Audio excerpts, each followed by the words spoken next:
بسم اللہ الرحمن الرحیم۔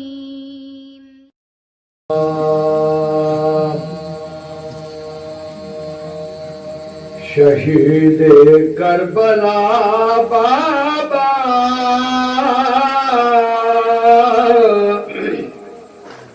غریب البے وطن بابا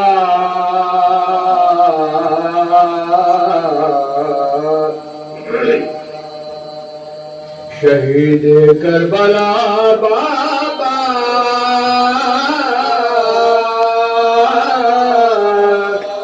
غریب البے وطن بابا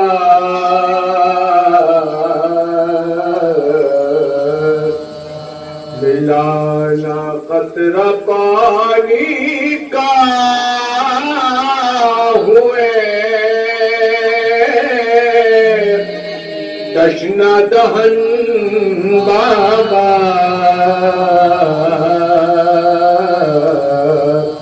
شہید کربلا بابا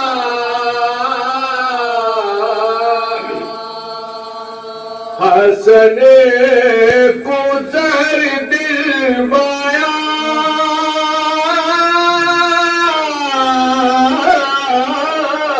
حسن کو زہر دلوایا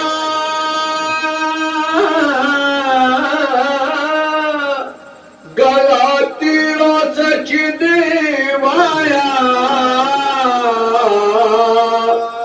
مٹایا رب رابطہ یوں نشان پنجتن بابا شہید کربلا بابا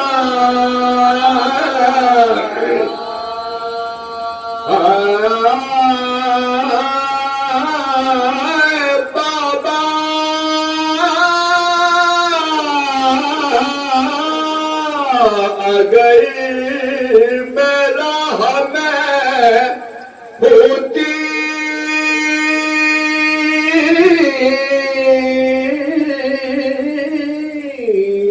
اگر میرا ہمیں ہوتی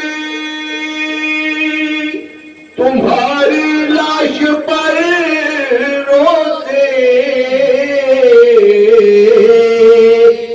گدائی کر کے پہناتی تمہیں دو گز کفن بابا شہید کربلا بابا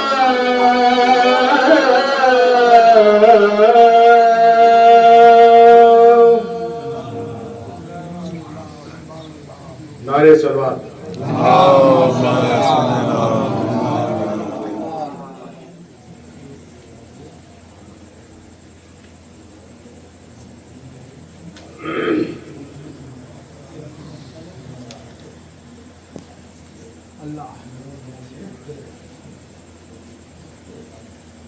دو تین شعر سلام کے نمبر سے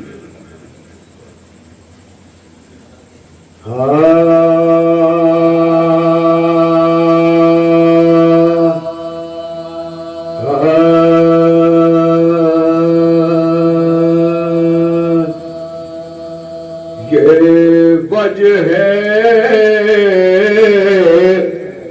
عز و شرف ہے یہ وجہ ہے عز و شرف ہے ہر ایک جرے کے لیے یہ وجہ ہے عز و شرف ہے ہر ایک جرے کے یہ وجہ ہے عز و شرف ہے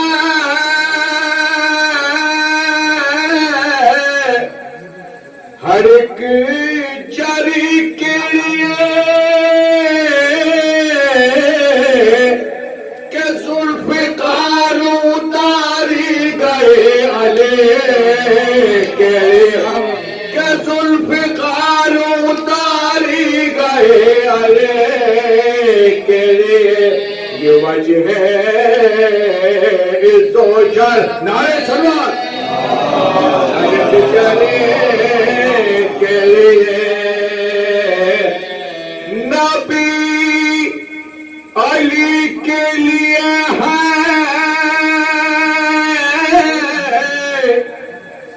نبی علی کے لیے ہے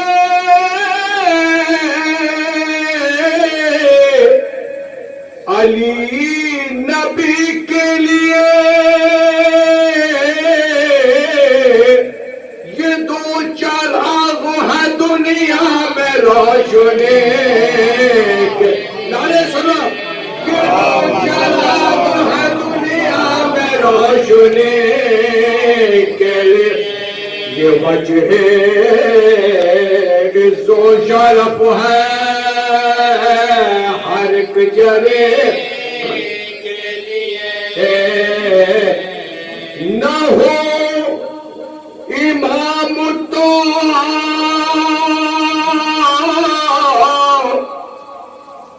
نہ ہو امام تو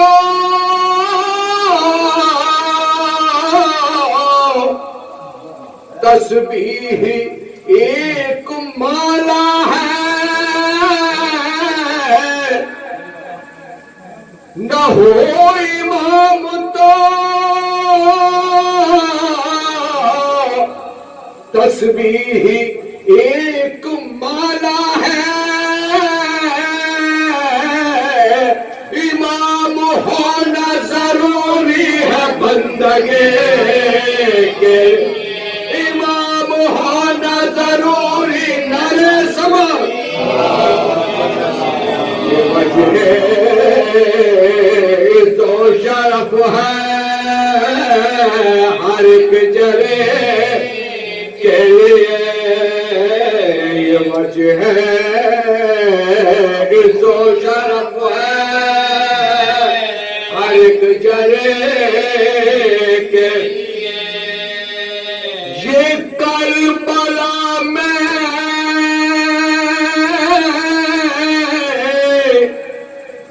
یہ کربلا میں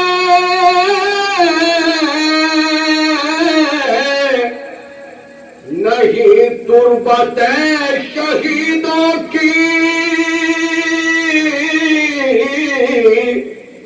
یہ کربلا میں نہیں تربت شہیدوں کی بھئی چراغ راہ میں رکھے ہے روشنی چراغ راہ میں رکھے ہے روشنی کے لیے یہ وجہ عز و شرف ہے ہر ایک جرے کے لیے طواف خانہ کعبہ طواف قبر حسین طواف خانہ کعبہ طواف قبر حسین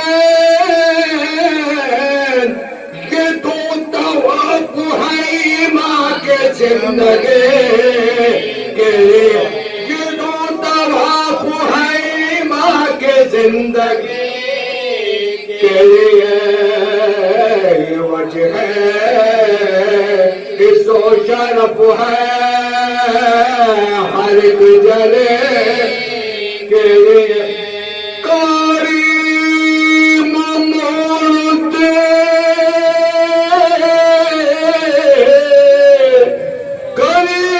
کریم موڑ دے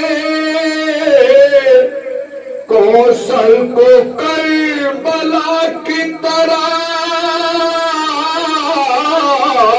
ارے فرات کم ہے بہادر کی تشنگی کے لیے یہ وجہ عز و شرف ہے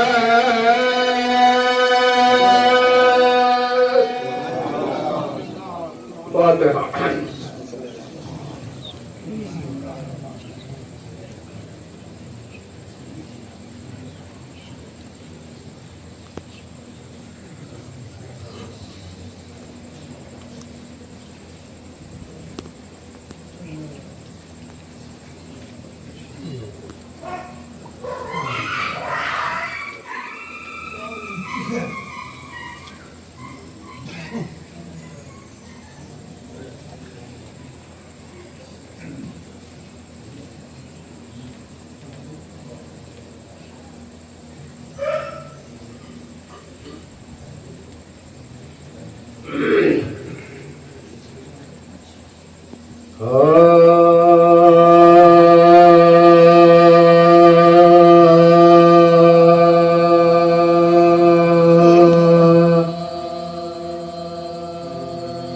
دمشق میں جو اسیران کربلا آئے ستم اٹھائے ہوئے غم کے مبتلا یہ ہوا یہ شور وہ ناموس مصطفیٰ بڑھائے ہاتھ عالم کے پیشوا بڑھائے ہاتھ عالم کے پیشوا ہجوم دیکھ کے غیرت سے جان کو دیتے زمانہ ہستار اہل بیت روتے تھے زمانہ ہستا تھا اور اہل بیت روتے کشا سوئے دربار آئے جب کہ اسیر شراب خور میں مصروف تھا یزید پلید نہ دیر تک متوجہ ہوا ادھر بیٹے بندے رسن میں کھڑے تھے اسیر بے تک سے بندے رسن میں کھڑے تھے اسیر بے تک سے تماشا خلق کو تھا ان بلا نصیبوں کا ارے کوئی نہ پوچھنے والا تھا ان غریبوں کا کوئی نہ پوچھنے والا تھا ان غریبوں کا وہ جو بے عام میں ہے اتیرت رسول خدا بیان کرتا ہے راوی یزید نے دیکھا کہ ایک چھوٹی سی لڑکی بھی ہے اسیر جفا کہ ایک ہاتھ تو چہرے پہ ایک گلے پہ رکھا کراہتی ہے نقاہت سے لڑکھڑاتی ہے وہ ایک بات رکھتی ہے ایک اٹھاتی ہے وہ ایک پاؤں رکھتی ہے ایک اٹھاتی ہے یزید بولا ہے تو کون کیا ہے تیرا نام رب کاری وہ میں سکینہ ہوں بنت شاہ انام وہ بولا چہرے پہ ایک ہاتھ تو ہے نادار پکاری وہ کہنا میرا ماں کا مجمع قاری وہ کہنا بیرما کا مجمع نقاب رخو جو نہیں چاند پر پڑھی میری ارے اتار لی تیرے لشکر نے اوڑھنے میں اتار لی تیرے لشکر نے جگر تھا سنگ نہ لیکن شقی ہوا مغموم ردانت جو چھپا لیتی جس سے رخ معصوم کہا تو یہ کہا یہ تو مجھے ہوا معلوم پتہ کہ ہاتھ سے پکڑے ہوئے ہے تو ہر کو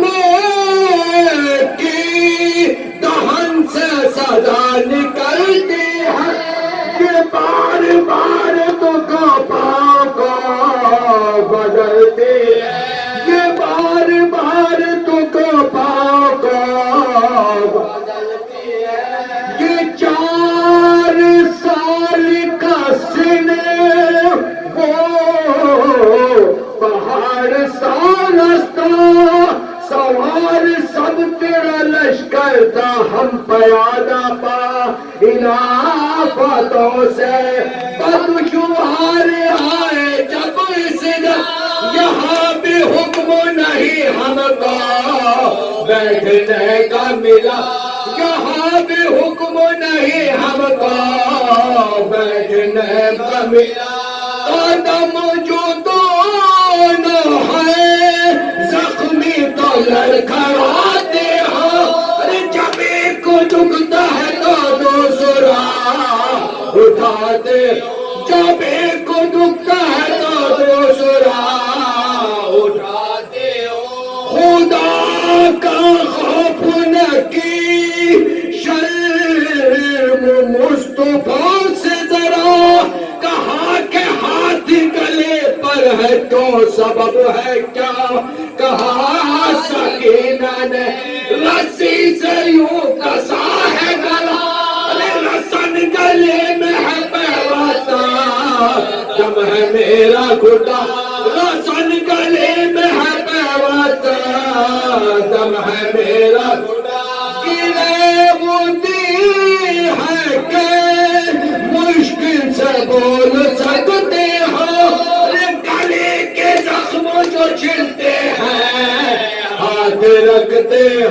گلے کے زخموں جو چھلتے ہیں ہاتھ رکھتے دمشق میں جاؤ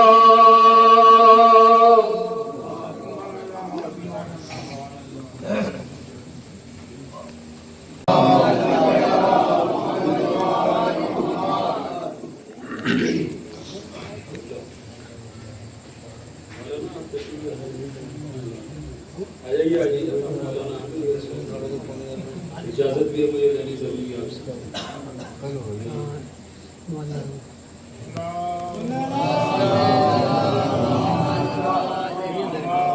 ایک مطلب جس کسی نے خدا علم کا دفتر رکھ دے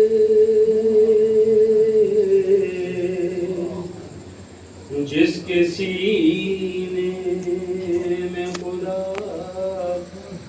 علم کا دفتر رکھ دے وہ اگر چاہیں تو کوزے میں سمندر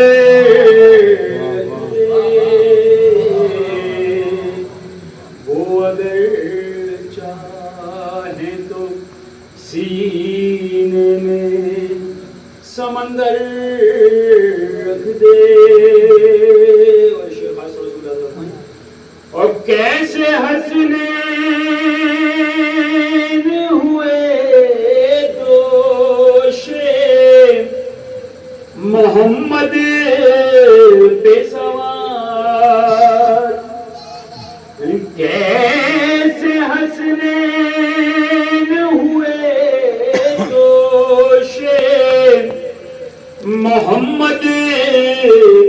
سوار کوئی آنکھوں میں میرے، کوئی آنکھوں میں مدینے کا وہ منظر رکھ دے،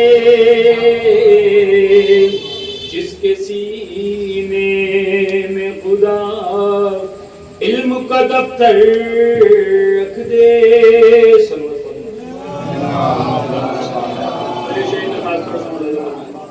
جس کے سینے میں خدا علم کا دفتر رکھ دے، اور دیکھنا چاہے اگر کوئی غدیری منظر، دیکھنا چاہے اگر کوئی غدیری منظر، صرف قرآن کو قرآن کے اوپر رکھ دے، صرف قرآن کو قرآن کے اوپر رکھ دے، جس کے سینے میں خدا علم کا دفتر رکھ دے۔ اور شیخ اسلام کی تبلیغ نہ ہوگی تجھ سے، شیخ اسلام کی تبلیغ نہ ہوگی تجھ سے، اپنے کاندھوں پہ اٹھایا ہوا بستر رکھ دے، اپنے کاندھوں پہ اٹھایا ہوا بستر رکھ دے، جس کے سینے میں خدا علم کا دفتر رکھ دے۔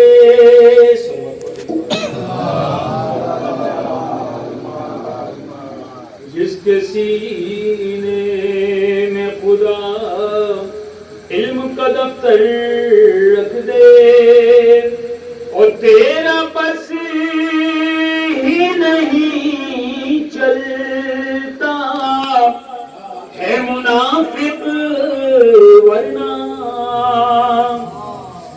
تیرا بس ہی نہیں چلتا ہے منافق ورنہ، پھر سے تو لا کے صنم کعبے کے اندر رکھ دے،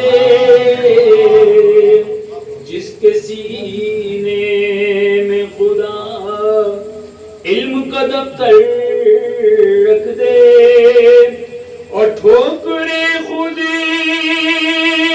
ہی سنبھالیں گی نہ جب تک مجھ کو، ٹھوکرے خود ہی سنبھالیں گی نہ جب تک مجھ کو، ارے جس کا جی چاہے میری راہ میں پتھر رکھ دے، جس کا جی چاہے میری راہ میں پتھر رکھ دے۔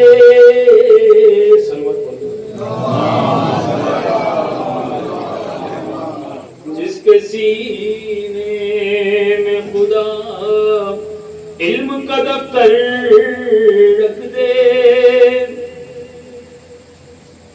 اور چاند دہلیز پہ کاش کول لیے بیٹھا ہے،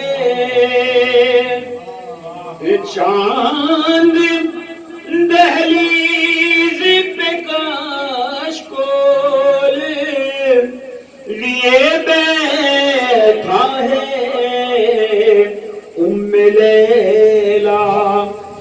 اکبر کی نچھاور رکھ دے میں لیلا اکبر کی نچھاور رکھ دے جس کے سینے میں خدا علم کا دفتر رکھ دے اور شب اسرا نے بلایا جسے نالین سمیت شب اسرا نے جسے اور شب اسرا نے بلایا جسے نالین سمیت اس کے سائے کو خدا کیسے زمین پر رکھ دے اس کے سائے کو خدا کیسے زمین پر رکھ دے جس کے سینے میں خدا علم کا دفتر رکھ دے وہ اگر چاہیں تو کوزے میں سمندر رکھ دے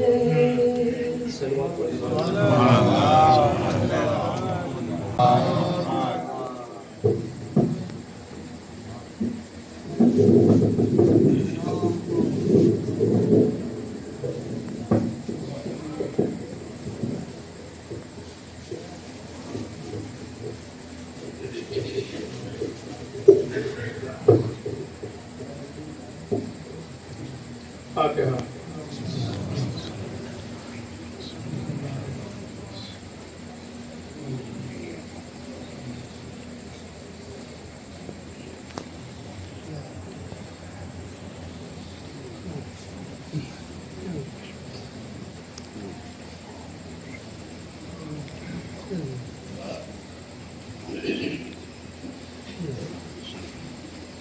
أعوذ بالله السميع العليم من الشيطان الرجيم. بسم الله الرحمن الرحيم. الحمد لله الذي هدانا لهذا وما كنا لنهتدي لولا أن هدانا الله. لقد جاءت رسل ربنا بالحق والصلاة والسلام والتحية والإكرام على سيد أصل ما في الوجود سر الله في كل موجود نقطة دائرة الوجود صاحب لواء الحمد والمقام المحمود مولا ومولا الثقلين جد الحسن والحسين أبي القاسم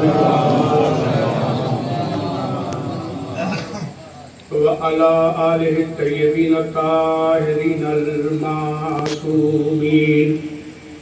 أما بعد فقد قال الله تعالى وتبارك في كتابه المبين وهو أصدق الصادقين وقوله الحق لقد اخترناهم على علم على العالمين. صلوات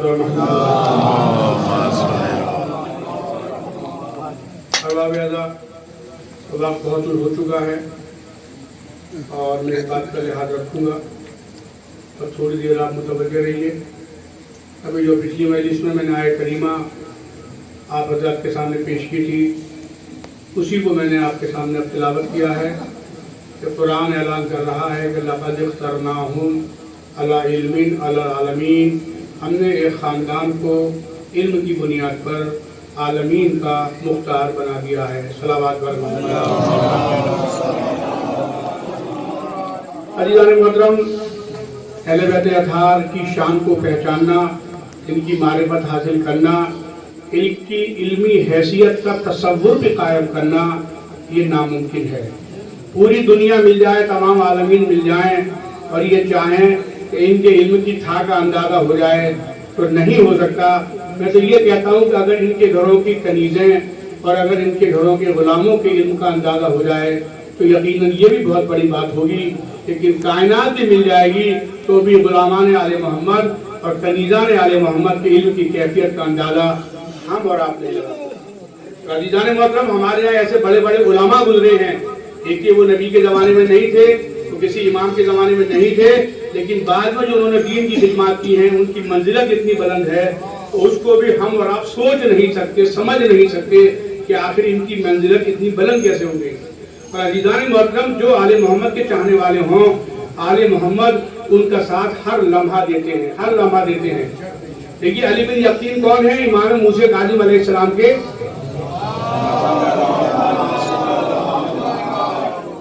امام کے یہ چاہنے والے ہیں، صحابی ہیں، بہت مشہور نام ہے ان کا علی بن یقین کا. اور علی بن یقین کی شان کیا ہے؟ جب بھی خانہ کعبہ کا حج کرنے آتے تھے تو اپنے ساتھ لے کر آتے تھے اور لانے کے بعد امام کی خدمت میں پیش کرتے تھے اور باقاعدہ امام انہیں بڑی دعائیں دیتے تھے. آپ اندازہ یوں لگائیے کہ ایک مرتبہ جب امام جو ہے خانہ کعبہ سے مدینے گئے ہیں، تمام راستے علی بن یقین کو دعائیں دیتے ہوئے گئے ہیں. آپ سوچئے تو صحیح، وقت کا امام کسی کو تمام راستے مکے سے مدینے تک دعائیں دیتے ہوئے جائے. لیکن ایک بات کا خیال رہے کہ ہمیں اس محبت اس مودت کے اوپر ثابت قدم رہنا ہے. اگر ذرا سا بھی لفزش ہو جائے گی تو یہی امام ہیں کہ پھر آپ کی طرف رک کر کے بھی نہیں دیکھ سکتے. یہی علی بن یقین ہیں. ایک مرتبہ ابراہیم کے گھر گئے، ابراہیم ان کے گھر آئے کیونکہ یہ اس وقت کے بادشاہ کے وزیر بھی ہیں، وزیر اعظم سمجھیے، بادشاہ بہت چاہتا ہے ان کو. اور وہ ان کے گھر گئے، ابراہیم ہے، غریب آدمی ہے، انہوں نے ملنے سے منع کر دیا. اب اس کے بعد جب یہی علی بن یقین امام کی خدمت میں آئے، انہوں نے سلام کیا، امام نے اپنا چہرہ ادھر کر دیا. یہ ادھر آئے پھر سلام کیا، چہرہ ادھر کر دیا. اب یہ بڑے پریشان ہیں، مولا کے پیر پکڑ لیے، مولا یہ کیا ہوا کہ میرے سے آپ اس سے ناراض ہیں؟ کہا تجھ سے ملنے کے لیے ابراہیم جمال آیا تھا، تو نے اس سے ملنے کے لیے منع کر دیا، تو نے اس سے ملنے کے لیے منع. جب تک وہ تجھے معاف نہیں کرے گا اس وقت تک میں تجھے معاف نہیں کروں گا. اب یہ علی بن یقین کہتے ہیں مولا وہ تو کہاں رہنے والے ہیں، کہاں کے، اور میں یہاں پر ہوں آپ کے پاس. یہ تو ہزاروں میل کا راستہ بڑا جانے میں نہیں چاہتا کہ اتنی دیر تک آپ مجھ سے ناراض ہیں. امام نے کہا جاؤ تم جنت البقیع میں پہنچو، وہاں پر ایک اونٹ تیار ملے گا، اس سواری پر پہنچو، وہاں پر وہ اونٹ ان کو چشمے زدن میں وہاں پہنچ جائے گا. یہ وہاں گئے، جانے کے بعد میں در ابراہیم پر پہنچے. اب ابراہیم دیکھنے والے تعجب میں کہ وقت کا وزیر اعظم میرے دروازے پر. کہا کیسے آنا ہوا؟ کہا مجھے معاف کر دو. اپنا سر ان کے قدموں پر رکھ دیا. کہا جب تک معاف نہیں کرو گے میں یہاں سے نہیں اٹھوں گا، چاہے میری تمام دولت دے دو، میرا وقت کا امام مجھ سے ناراض ہے. تو عزیزان محترم، مودت اہل بیت میں ضروری اس بات کا ہے کہ آخری دم تک ہم باقاعدہ اس محبت پر ثابت قدم رہیں. بس میں ایک عالم دین کا تذکرہ کرنا چاہتا ہوں اور اسی مجلس میں تمام کر دوں گا. اور بہت ہی مشہور و معروف نام ہے، وہ نام ہے عبدالحسین، علامہ عبدالحسین امینی. آپ نے نام سنا ہوگا. یہ کون ہے؟ یہ مصنف ہیں الغدیر کے. الغدیر معمولی کتاب نہیں ہے، یہ وہ کتاب ہے جس کو اہل بیت نے، جس کو باقاعدہ، جس کو سند دی ہے کہ اس خدمت کو ہم نے قبول کیا، تم نے ہماری بڑی خدمت کی ہے، الغدیر کے ذریعے ہم نے تمہاری خدمت کو قبول کیا. یہ ہے علامہ امینی. اور علامہ امینی نے کتنی جلدیں لکھی ہیں؟ تقریباً اس کی جلدیں ہیں 21 کے قریب ہیں، لیکن اب تک جو ملتا ہے وہ یہ ملتا ہے 11 جلدیں اس کی چھپی ہیں. اس کتاب کی خصوصیت کیا ہے؟ الغدیر کے نام سے آپ نے اندازہ لگا لیا کہ مولا علی کی ولایت کا ثبوت، مولا علی کی ولایت کا ثبوت. اس کتاب کی سب سے بڑی خصوصیت یہ ہے کسی شیعہ کتاب کا اس میں حوالہ نہیں دیا گیا، کوئی مدد نہیں لی گئی. جتنی کتابیں تھیں سب اہل سنت کی کتابیں. 10,000 کتابیں انہوں نے شروع سے آخر تک پڑھی ہیں. اندازہ لگائیے 10,000 کتابیں الغدیر لکھنے کے لیے شروع سے آخر تک پڑھی ہیں، اور 1,00,000 کتابوں کا انہوں نے ویسے مطالعہ کیا ہے. 1,00,000 کتابوں کا مطالعہ کیا انہوں نے. یہ ہندوستان بھی آئے تھے، یہ ہندوستان بھی آئے تھے، اور آپ کو لکھنؤ کے اندر جو بہت بڑا کتب خانہ ہے علامہ آغا روئی صاحب کا، اس کا مطالعہ کیا. وہ معمولی کتب خانہ نہیں ہے. اس کا مصنف اس کتب خانے کی بنیاد کس نے ڈالی اور وہاں سے کیا چیز وجود میں آئی. یعنی کہ علامہ کہنا چاہیے کہ بہت بڑے ان کے پردادے گزرے ہیں. آپ کے کہنا چاہیے کہ آغا روئی صاحب کے، جن کا نام ہے علامہ حامد حسین. ان کی مشہور و معروف کتاب ہے اباقات الانوار. اباقات الانوار وہ کتاب ہے جس کو دیکھنے کے بعد میں عرب اور ایران اور کہنا چاہیے کہ عراق کے علماء حیرت میں کہ کتاب انہوں نے لکھ کیسے دی. اباقات الانوار انہوں نے لکھی ہے اور اس کی ایک جلد پوری جو ہے حدیث سفینہ جو سرکار نے فرمایا کہ میرے اہل بیت کی مثال کشتی نوح جیسی، اس پر پوری ایک جلد ہے. یہ معمولی کتاب نہیں، اسی لیے آپ نے دیکھا ہوگا، آپ یہ سوال کر سکتے ہیں کہ وہ آقا روح کے آگے کے لفظ لکھتے ہیں اباقاتی، اسی بنیاد پر لکھتے ہیں اباقات الانوار کی بنیاد پر. یہ وہابی آئے، انہوں نے وہابی ان کے کتب خانے سے انہوں نے استفادہ کیا. اور آپ اندازہ لگائیے 24 گھنٹے میں 17 گھنٹے کام کرتے تھے. 24 گھنٹے میں 17 گھنٹے آپ اندازہ لگائیے. جس لائبریری میں بیٹھ گئے. اور انہی کا واقعہ ہے کہ لائبریری میں یہ پڑھتے تھے، وہ آدمی جانتا تھا جو لائبریری جو وہاں کا لائبریرین تھا، جو وہاں کا انچارج تھا، جانتا تھا کہ اور لوگ چلے جاتے ہیں، یہ تو بہت دیر بیٹھتے ہیں، اب سے آخر میں یہی جاتے ہیں. وہ ایک دن یہ سوچا اس نے کہ شاید یہ چلے گئے. اس نے اٹھ کے نہیں دیکھا وہاں پر جہاں پر بیٹھ کر یہ پڑھ رہے تھے، اور اس نے باہر سے تالا لگا دیا، گھر چلا گیا. لائبریری پوری بند، اور یہ وہیں رات میں بند رہے. اور تمام رات انہوں نے سونے کے بجائے لکھنے پڑھنے میں گزار دی. اب وہ صبح کو جب آیا اس نے دیکھا کہ علامہ امینی موجود ہے تو ہاتھ جوڑ کر سامنے آ گیا. بولا نہیں کوئی معافی مانگ نہیں، میں نے تو فائدہ حاصل کیا، جتنی دیر میں رہا اتنی دیر میں نے استفادہ کرتا رہا کتابوں سے. یہ ہے علامہ امینی. اور ان کی 11 جلدیں جو ہے الغدیر کی چھپ چکی ہیں. الغدیر کی 11 جلدیں. اور جب پہلی جلد جو ہے لبنان میں آئی ہے تو اس پہلی جلد کو پڑھنے کے بعد 30,000 سنی جو ہے انہوں نے شیعت کا مسلک اختیار کیا ہے. صلوات کرنا ہوگا. پہلی جلد کے مطالعے کے بعد 30,000 لوگ جو ہیں وہ اہل سنت سے باقاعدہ کہنا چاہیے انہوں نے کشی مسلک کو انہوں نے اختیار کیا ہے. یہ علامہ امینی ہے. کسی شیعہ کتاب کا حوالہ نہیں دیا. اور اس کتاب کے اندر 110 اصحاب رسول اور کہنا چاہیے کہ 84 تابعین اور 360 اہل سنت کے راویان حدیث، ان کا حوالہ انہوں نے دیا ہے اس کتاب کے اندر. اور جو کتابیں اب تک چھپی ہیں 11 جلدیں، اس کے لیے علامہ امینی یہ بتاتے ہیں کہ یہ 11 جلدیں تو مقدمہ ہیں. یہ 11 جلدیں تو مقدمہ ہیں، جو باقی جلدیں بچی ہیں اصل تو وہ ہے جس میں میں نے ولایت علی کا دفاع کیا ہے. اور ایک یہ دعویٰ کرتے ہیں کہ جب روز قیامت کے میدان میں ہوں گا تو اسی الغدیر کے ذریعے دشمنان علی کا میں دفاع کروں گا اور مولا کی ولایت کو ثابت کروں گا. صلوات پر محمد. یہ ہے علامہ امینی. معمولی میں آج سے تقریباً 50 سال پہلے ان کا انتقال ہوا ہے. اور 60 سال پہلے یعنی 10 سال پہلے ان کی زندگی کے اندر 11 جلدیں چھپ کر آ چکی تھی. بہت پائے کے عالم ہیں. اور ان کے بارے میں یہ ہے کہ باقاعدہ کہنا چاہیے کہ یہ مولا علی کے حرم میں ہر شب جمعہ میں جاتے تھے. ہر شب جمعہ میں مولا علی کے حرم میں پہنچتے تھے، زیارت کرتے تھے. ایک مرتبہ جب گئے تو انہوں نے عجیب و غریب واقعہ دیکھا. ایک شخص آیا ہے بالکل دیہاتی عرب کا بدو، اور کہنا چاہیے نہ تمیز ہے، نہ سلیقہ ہے، نہ لحاظ ہے، نہ شرم ہے. اور آنے کے بعد میں امام کی ڈالی پکڑی کہ مولا علی میرا پیر ٹوٹ گیا ہے، صبح تک ٹھیک ہو جائے، اگر نہیں ہوا تو میں صبح کے بعد مانگنا چھوڑ دوں گا. بتائیے کوئی ایسے دعا مانگے گا؟ کوئی ایسے دعا نہیں. میرا پیر ٹوٹ گیا ہے، صبح تک ٹھیک نہیں ہوا تو مانگنا چھوڑ دوں گا. دھمکی بھی ہے. اب یہ تو بیٹھے کے بعد میں ان کے دونوں نے انگلی اپنی دانتوں میں دبا لی. یہ کون ہے؟ کیسا امام کا چاہنے والا ہے؟ بالکل. اور اس کے بعد انہوں نے جیسے رات میں چاہتے تھے چلے جاتے وہاں سے، لیکن آج رات کو میں یہی رکوں گا. ان کا بھی ایک ٹانگ جو تھی خراب ہے. علامہ امینی کی بھی ایک ٹانگ خراب ہے، وہ شروع سے خراب ہے. اب آپ یہ لگائیے کسی کی ٹانگ خراب ہوگی دعا نہیں مانگے گا؟ برابر دعا مانگے گا ٹانگ ٹھیک ہونے کے لیے، علاج کرائے گا اس کا وہ. اب علامہ امین دیکھ رہے ہیں کہ کتنا بدتمیز آدمی ہے کہ آنے کے بعد امام کے حرم کی جالی پکڑتا ہے، کہتا ہے یا علی میرا پیر ٹوٹ گیا ہے، صبح تک صحیح نہیں ہوا تو ماننا چھوڑ دوں گا. اب انہوں نے کہا اب میں رات کو صحیح دیکھوں گا کہ آخر یہ کرتا کیا ہے. اب وہ کہتے ہیں کہ میں نے عجیب و غریب منظر دیکھا کہ جس طریقے سے لوگ آتے ہیں احترام میں، جو آپ نے دیکھا ہوگا، آپ جو لوگ حرم میں گئے، حرم میں چھوڑیے آپ ہندوستان کے اندر جو ہمارے یہاں کہنا چاہیے کہ ہمارے امام حسین علیہ السلام کی درگاہیں ہیں، کربلائیں ہیں، تعزیہ ہے، جہاں اللہ خانہ جب ہم واپس جاتے ہیں تو باقاعدہ ہم کچھ کر کے نہیں جاتے، باقاعدہ اس طریقے سے پیچھے ہٹتے ہیں تاکہ ہماری کچھ نہ ہو انموں کی طرف، تعزیے کی طرف. اتنا احترام یہاں کرتے ہیں، وہاں پر کتنا احترام ہوگا؟ وہاں بھی ایسے ہی آتے ہیں.